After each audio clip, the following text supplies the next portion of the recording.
One does not simply play gacha games. Gacha games play you. I'm sure a lot of people have heard about the predatory practices of these games. Limited time events or characters, fear of missing out, obscure pricing, and so on. But how true is that?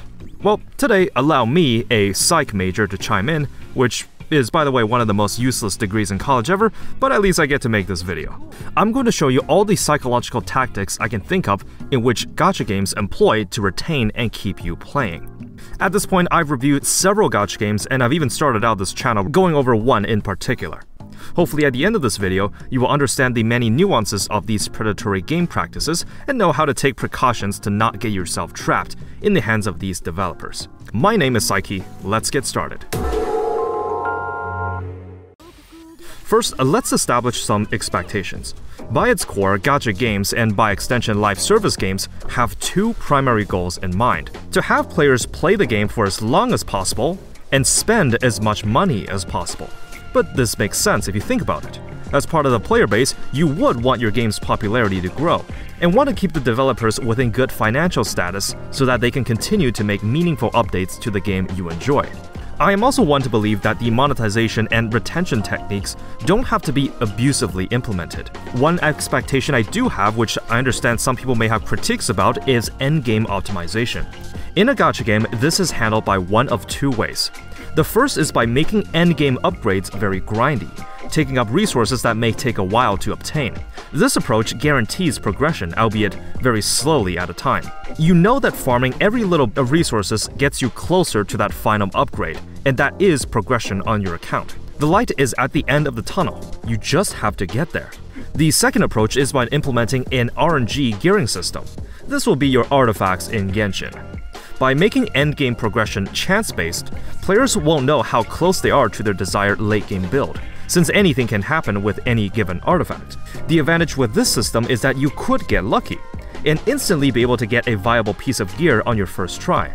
But the disadvantage, as you may have guessed, is that you could farm for weeks or even months and not get what you want, making progression an all-or-nothing scenario.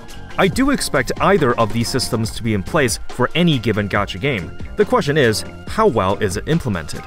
I try these games because some of them are pretty fascinating. I think for whatever reason, gacha games are home to some of the best storytelling, the gameplay loops are simple, and unlike traditional live services, it's quite easy to jump into and play, considering most are mobile games and require relatively little maintenance. So for a bit of disclaimer, I tend to be a bit more skeptical when it comes to playing and reviewing gacha games, but that doesn't mean that gacha games can't be fun. In my early YouTube days, I played indie roguelikes, which was a far cry from the content I cover today. In case you're wondering why my gacha reviews always seem to be in the 7 or 8 out of 10 mark, this is because having gacha mechanics in a game, in my opinion, is already predatory in nature. No matter how good the story, sound design, or lore are, a gacha game cannot receive a 10 out of 10 rating. It just feels rather disgraceful to compare to something like Elden Ring or Baldur's Gate 3. Now don't get me wrong, I find gacha games to be fun and interesting, but the vast majority of the time, the maximum I will grade a gacha game will be an 8 out of 10, which already means that I think it's very good. The reason I don't bring up these commonly used tactics in reviews is that we become desensitized to them since every gacha game is doing it. I know it's there, I know the nature of live service games must have some measures of player retention in place, and I know these games need consistent funding to continue its development. But I also believe that there are ways to monetize and retain players well, and ways that are not so well. I find myself having more fun in these games if you know what they're trying to do. And now I'm going to explain exactly what those predatory systems are and how you can better take care of yourself as a player. Even if there's no clear solution to combating some of these practices, I think just knowing what they're doing can help you see things more clearly. Let's start with how gacha games tend to time-gate your progression. Have you ever wondered what kind of activity in the game gets you the most amount of XP or progression points while taking the least amount of time to do? Well, let's take Withering Waves as a recent example. Following the footsteps of its popular predecessor, you'll notice that the two actions that will grant the most amount of XP on a routine basis are daily quests, which gives a whopping 2,000, and spending wave plates, which is in the hundreds mark for each dungeon run. While story and side quests can grant you quite a big amount sometimes, they cannot be repeated. Now, you could explore the open world, solving puzzles and opening chests for meager amounts of XP like an absolute plebeian, or you can just spend around 10 minutes of your day doing dailies and spending your wayplates to get over easily 3000 XP right then and there. Pretty sweet deal. This trend is not exclusive to Wuthering Waves, as a lot of other games I've played also do the same, where spending the time replenishable resource tends to grant the most XP, and what do you know? You can get more of these resources using real money. If you look up any guides on how to progress faster, a pattern for most gacha games is to tell you to log in every day, do your dailies, spend your resin, wayplate, AP, whatever it is, and repeat. From a time efficiency standpoint, this makes perfect sense, but you can probably see the implications of having daily missions as your main source of progression. They're dailies, meaning it would require you to log in every day, even if it's just for short bursts at a time. Add in some level requirements for quests and other types of character progression, and you have a system to encourage daily logins in order for meaningful progress to be made. This goes into habit formation, which is a point I'll bring up later. But for now, let's take a look at another retention technique. Live service games need a steady stream of new content to keep newer and existing players engaged. They can do this in one of two ways. The first is by actually making frequent and substantial content updates within a reasonable time frame. You can say whatever you want about Genshin, but their team has been stellar with content schedules and new events. You're constantly engaged with events or minigame modes, and the time to completion feels fair and reasonable. The second option, on the other hand, is by simply increasing the grind or the amount of time needed to get to the late game or the completion state, such as what FGO has done over the past year or so, by introducing append and servant coin upgrades, as well as making events 3 weeks instead of 2, in order to artificially increase the grind without actually providing significant new content. It doesn't take a genius to figure out the latter is much easier to do than the former. The Battle Pass is also a popularized retention technique, but luckily in the gachas I've seen, they typically don't take long to do, which should be the case anyways. Most missions can be done by naturally doing your events or dailies. Compared to some live service games out there, the time to completion is way shorter. Now, I generally don't have a problem with these types of progression. The short daily grind allows someone to realistically enjoy the game extremely casually on the side. This is a trend for the games I've reviewed, but for the main things I look for is how natural or how easy it is to progress. A common trend is by complicating progression by introducing a large and diluted pool of currencies and resources to keep track of. Some games still do have a lot of currencies, but they're usually grouped up in a list, or only used when you perform certain actions. I'll show an example of this done pretty atrociously. I'm currently playing Honkai Impact III, and this game has some of the most convoluted currency systems I've seen in a gacha game. Different modes take different tickets to enter, shops have so many currencies that you don't know how much it actually costs, and hardly any of it is explained to newer players. Next up are monetization tactics. The most obvious one is the obfuscation of the cost per gacha summon. As you know, most polls in gacha games use their dedicated currency, but the amount used per poll is often not an even number. There's Genshin's classic 160. I've seen 130, 180, 200, 280, 300, and so on. Of course, each step that the player will have to convert real money to gacha currency hides the actual amount of money spent, so you lose track of how much your shiny waifu or husbando actually cost. If the amount per summon was, for example, 100 gems, and then I asked you, quick, how many gems per 7 polls? Oh, 700. Easy.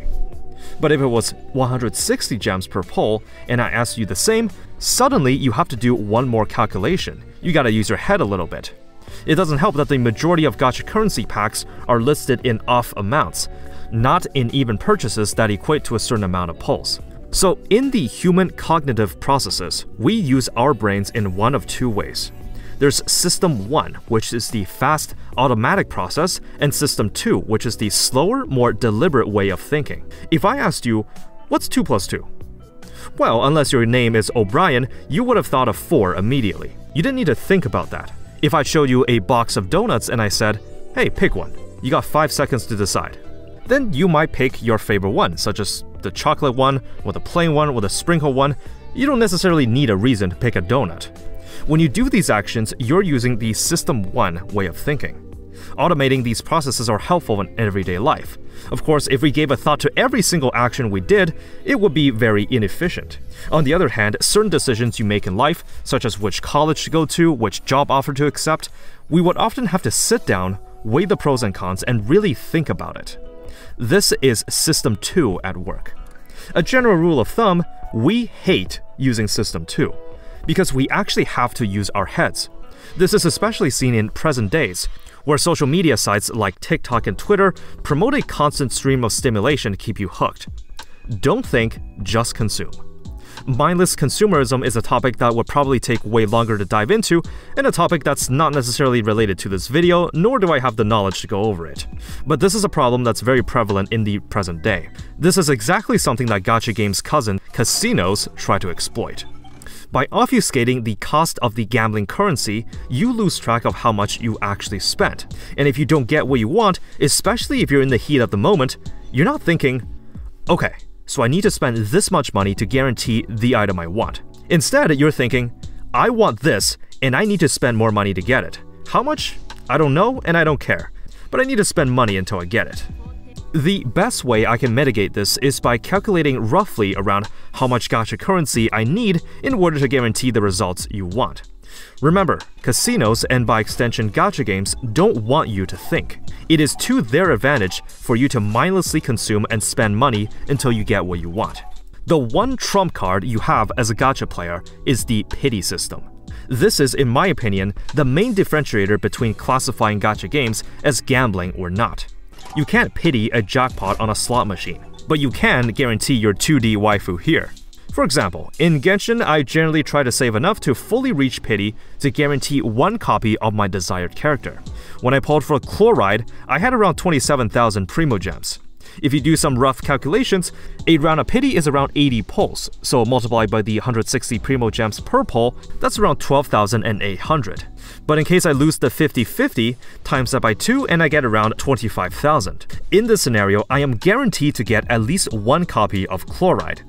Meaning I can't get enticed by my impulsive behavior to spend money because it will never reach that point.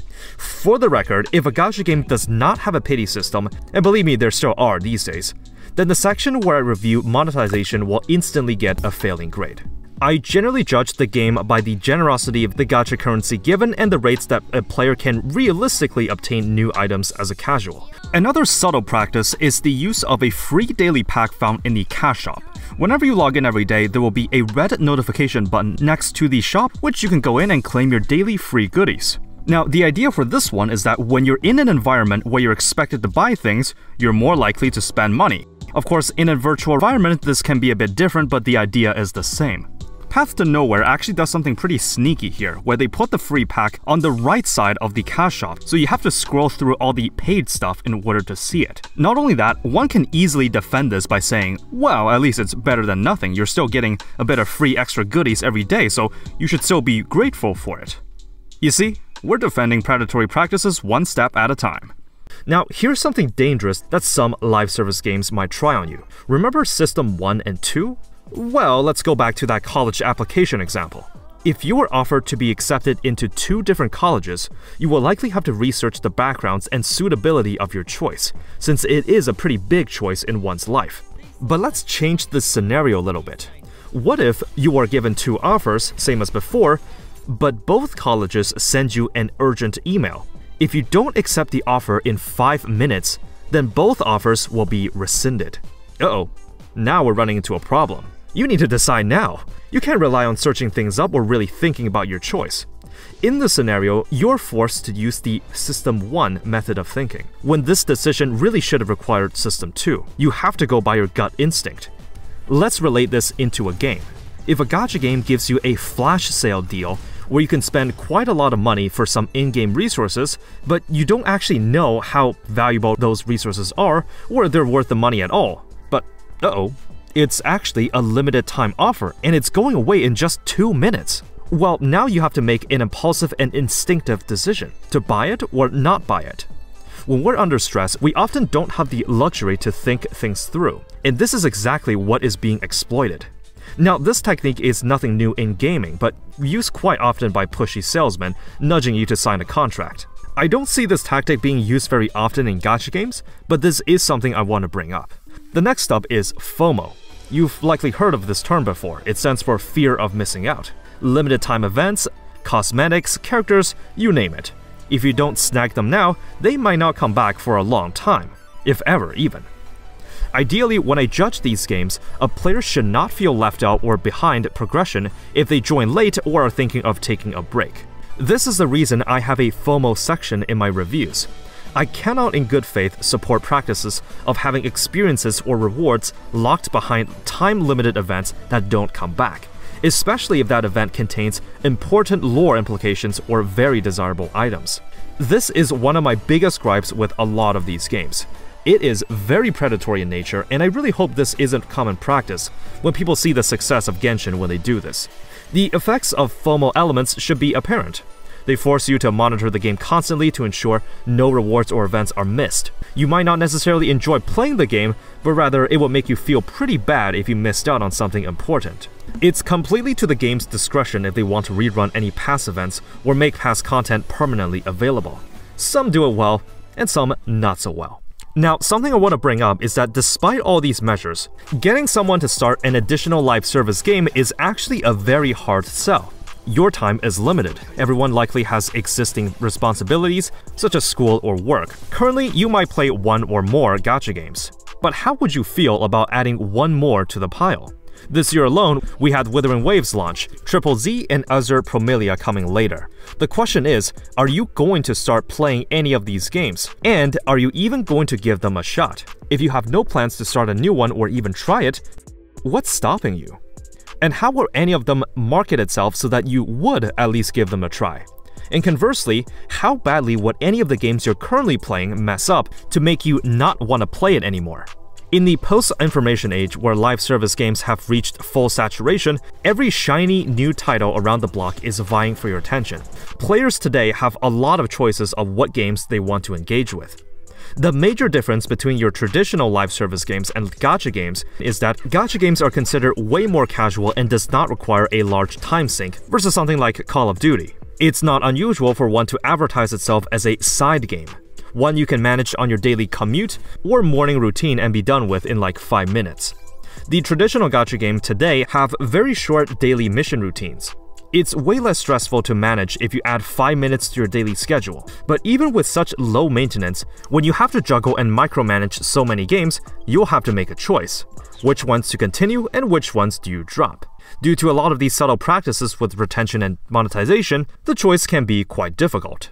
A subtle way to induce FOMO is through the 30-day supply system, which is now present in a lot of gacha games.